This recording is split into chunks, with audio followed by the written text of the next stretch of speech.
So, good morning, everyone, and welcome to IGTV. With us today is the CEO of the National Law Enforcement Officers Foundation, Craig Floyd. Good morning, Craig. And it's it's been a while. I know you've been traveling. You don't look any worse for wear. Welcome to the program. Thank you very much. I appreciate that. So let's get on with it. We've got 317 officers added to the wall this year. This is what your staff is reporting to me. What have we got to say in this area? Well, as we've been talking about in prior shows, there was a significant increase in the number of law enforcement officers killed in 2010. The final figure, actually, after reviewing all of the cases, going through each case with all the details that were given to us by the department and other sources, we found that 153 officers did die in the line of duty in 2010.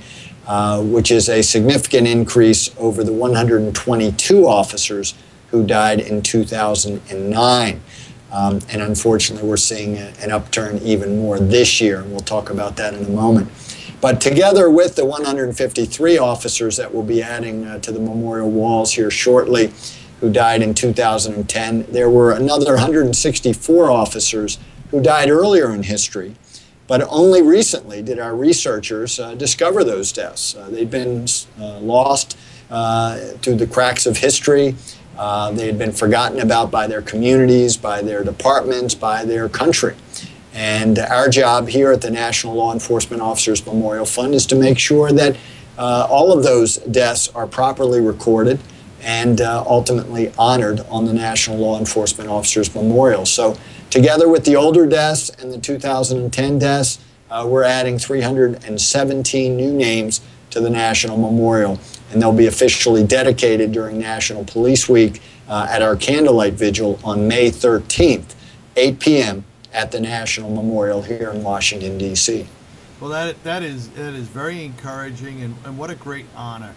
Hopefully you've been able to get to some of those families and make some notifications and things of that nature. That's just wonderful. You know, there's a gentleman, and I'm missing his name right off the top of my head, but he's out of the FOP headquarters in New York, out on Long Island, Hicksville, Long Island. He does a tremendous job in trying to get, the NYPD to recognize some of the officers from years past, and I do mean years past. You know, the early 1900s and a little before that.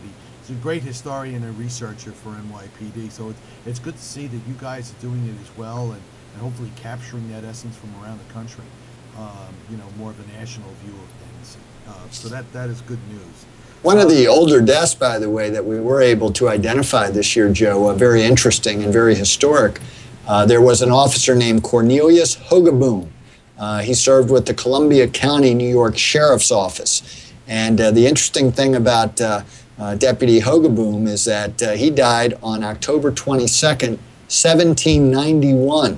Yeah. He is now officially recorded as the first law enforcement officer ever to die in the performance of duty here in the United States. He was actually shot while he attempted to serve a writ, and he was ambushed and shot and killed by that suspect.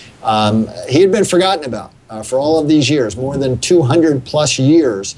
Nobody had mentioned the name Cornelius Hogeboom, and it was only through our research efforts, along with others who were looking at these older deaths, helping us identify them, that we were able to discover his sacrifice, and ultimately we'll get him on the memorial on May 13th. And now Cornelius Hogeboom will be recognized as the first officer ever to die in the line of duty. He replaces Isaac Smith, a deputy sheriff from New York City, who was shot and killed trying to arrest a drunken suspect back in 1792. Isaac Smith had been thought to be the first death until we found Cornelius Hogeboom. Well, it's a grand, it's a sad day, when we lose one of our own. But it's grand to be able to connect the dots of history. And give recognition to these individuals who've tried to do what we call God's work in the law enforcement community for many years past. So hats off to you. I know Columbia County well up in New York State. It's a beautiful little community up there, and hopefully they're as excited as we are about your finding this out and giving this gentleman the honor long overdue. It is particularly difficult, in researching this. I've got great sensitivity to that, going through the logs and the books and the records and trying to reestablish all these things. So hats off to you. You guys are doing great work down there. I know you got some stuff coming up, some big stuff. It's your time of year coming up. So tell us what's going on. Well, National Police Week, of course, is the focal point of our year. And here in Washington, D.C., ever since 1982, we've been commemorating National Police Week with ceremonies and activities. It grew from a small ceremony in a place called Senate Park up on Capitol Hill, sponsored and organized by the Fraternal Order of Police and their auxiliary. Their idea was, here we've been commemorating National Police Week since 1963, and yet we've never really had any sort of national ceremonies to honor our officers who serve us and those who've made the ultimate sacrifice. So in 1982, on May 15th, the first Peace Officers Memorial Day service here in our nation's capital was held. About 125 people attended that service, and it was a little-known event at that time. Over the years, obviously, it's grown. Over the last 10 or so years, we've had more than 20,000 law enforcement officers, survivors of officers killed in the line of duty, as well as citizen supporters who join us for National Police Week activities in Washington. It's grown beyond just that one event on May 15th. That event is still in force, of course. The FOP and their auxiliary put on the Peace Officers Memorial Day service up at the Capitol every year. And it's a grand tribute to the men and women who made the ultimate sacrifice and their families. And usually the President of the United States is the keynote speaker at that event, as that president should be. We have our major event during National Police Week on May 13th this year. It's Candlelight Vigil at the National Law Enforcement Officers Memorial. It's an 8 p.m. start, and we will be dedicating those 317 new names that we'll be adding to the memorial that evening. We'll have more than 20,000 people with us.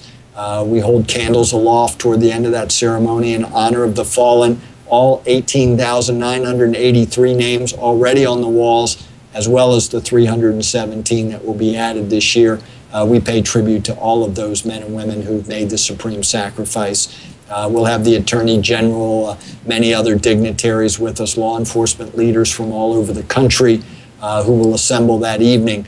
And we'll have thousands of family members of officers who've been killed in the line of duty joining us as well, ensuring them that they're not forgotten and making that point loud and clear. We also encourage people to visit the memorial during that week. It really comes to life in many ways. Most importantly, there are mementos that are left there by family members, by colleagues of these men and women whose names are inscribed on the marble walls. And these photographs, these notes from young children, newspaper clippings, bottles of whiskey to toast one of your fallen colleagues, all of this appears on the walls during that week, and it's just a moving tribute, a stark reminder of the fact that this is about more than just names and numbers. This is about lives that have been lost, families that have been separated, colleagues who have lost great friends, and all of that comes to life when we look at those walls, see the names row after row after row, and then see the mementos, these personal tributes that have been left in their honor. Other events that week that are certainly notable, and you can go to our website, www.lawmemorial.org, and click on our schedule of events and National Police Week icon, and you'll be able to see a full calendar of events. But I will tell you that on May 12th, for example, we'll be welcoming the Police Unity Tour at the memorial, 2 p.m., and this is a group of law enforcement officers and some survivors who ride about 300 miles on bicycles, some coming from northern New Jersey, southern Jersey, the Philadelphia area, as well as southern Virginia. And they all converge at the memorial, about 1,300 of them, and they have a wonderful support team as well. And we'll have thousands of people waiting for them at the memorial this year when they arrive. These are men and women who have a wonderful motto. They say, "We ride for those who died."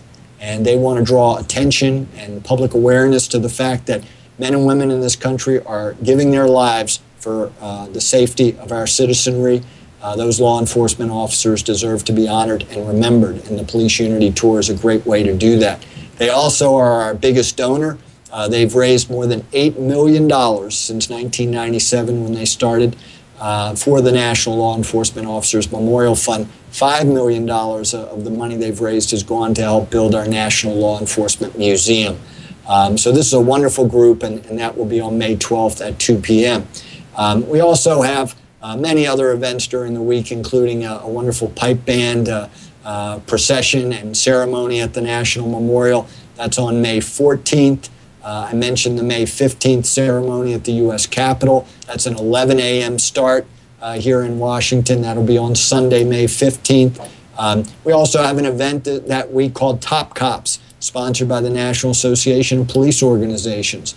This is something they've been doing for years, where they honor officers who are out there serving our nation, who have not made the ultimate sacrifice, but have certainly put their lives at risk to do great things in law enforcement service. So that'll be Top Cops on May 12th, evening of, here in Washington as well. So just a few of the highlights of National Police Week. Certainly a time where we encourage all of our law enforcement supporters and friends across the country to come to Washington to be with us, to share in this solidarity that we see every year during National Police Week. Thousands of officers from all over this country and the world. Many foreign police officers come to visit and pay their respects as well. And it's just a wonderful way to make new friends and to share that solidarity that's such a part of the law enforcement family. You know, that is just a great wrap-up that you've given on Police Week that's coming up. We're going to try and do something on our website to try and highlight that a little bit so that the people up here are aware of what's going on as well. You know, the pictures and the names of these individuals who have given so much will be burned in our hearts forever. You know, so you guys are doing a great service down there. Keep up the great work. We wish you a ton of success with Police Week as it comes up. Keep us posted on any changes, and if you need any additional exposure during that week, certainly let us know. All right, we're willing to do just about anything else just to bring some awareness to these programs. And it's one of the reasons why we have you on here every month. All right, you're doing God's work out there. You're championing a great cause, and we certainly appreciate it. All right, Greg, thank you very much. Thank you, Joe. I appreciate it, and I'd encourage people to visit our website. Again, it's lawmemorial.org, and one of the things they'll see, not only a Police Week schedule, but they'll also see the latest statistics and the officers who made the ultimate sacrifice this year. Unfortunately, the numbers are way up. 55 officers killed in the line of duty already this year in this country. 26 of them shot and killed, which is about a 40% increase over the same time last year. It's frightening. And when you go to our website, we have a new section called Recently Fallen. And what this tells you is who are the officers that have died this year and what were their circumstances of death. So check that out. It's a wonderful way to kind of keep track of this supreme sacrifice that is being made each and every day across this country in the name of public safety. Yeah, it puts the faces to the names and to the numbers, and hopefully it gives a little solace to the families as well, just to know that their passing loved one is not just a number out there, that there are some circumstances around it. And these guys and gals are actually heroes out there, keeping our society as civilized and as stable as it can be. Well, you've impressed upon me and all of us the need to put a face on these men and women who've died. We're great about publishing statistical data and can tell you the trends of law enforcement fatalities, but it's important to remember who these men and women were in life. Their photograph will appear there, along with some of the comments that are made about each of these men and women by people who knew them the best, their chief, sheriff, their colleagues, and friends. And it's a wonderful way to pay tribute to these fallen heroes. And of course, eventually we'll be adding their names to the National Law Enforcement Officers Memorial once we've completed our review process on each of their cases to ensure that they are eligible for inclusion on the National Memorial. And any officers who died this year will be added to the memorial in 2012. Craig Floyd, terrific job. Thank you. Thank you, Joe. All Good right, day. We'll see you soon. Bye now.